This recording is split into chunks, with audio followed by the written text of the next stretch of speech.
इरशाद से मुर्शिद निकला है, और मुर्शिद का काम है इरशाद करना, मुर्शिद का काम है रुश्द का रास्ता दिखाना, हिदायत का रास्ता दिखाना। ऐसे सालेहीन की सोहबत की तलाश करना कि जो इंसान की रूह की फितरत को इंसान के बदन की फितरत के ऊपर गालिब करें।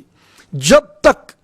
इंसान की नफ्स की फितरत इसकी रूह की फितरत पे, यानी इसके बदन की फितरत इसकी रूह की फितरत पे गालिब रहती है, ये इसी तरह तारीकियों में डूबा रहता है। इसके पास इन तारीकियों से निकलने का कोई रास्ता ही नहीं है कि ये तमाम नीड्स जो आज इंसान ने पैदा की हैं, ये इसकी मटेरियलिस्टिक बॉडी की नीड्स हैं, ये इन्हें डिनाई कर ही नहीं सकता। आज एक छोटी सी बात देख लें, दुनिया में जितने भी ग्लोबल अफेयर्स के, इंटरनेशनल रिलेशंस के, इकोनॉमीज के, इन चीजों के जो एक्सपर्ट्स हैं, वो सब एक ही बात पे आपको कन्विंस करते नजर आते हैं। कम से कम जो 2, 4, 5 टीवी चैनल्स नाचीज को, खाकसार को देखने का इत्तेफाक हो, वो तो सभी यही कहते हैं, जो 2, 4, 5 एक्सपर्ट्स से मुझे सुनने का मौका मिला, वो सभी ये कहते हैं कि दुनिया में इकोनॉमी की बुनियाद पे आपके ताल्लुकात उस्तवार होते हैं और बिगड़ते हैं,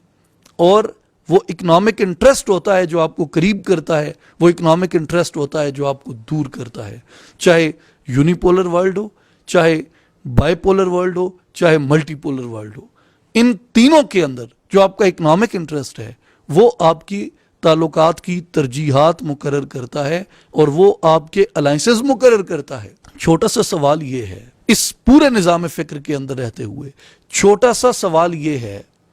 कि क्या इकोनॉमी इंसान पे अफजल है?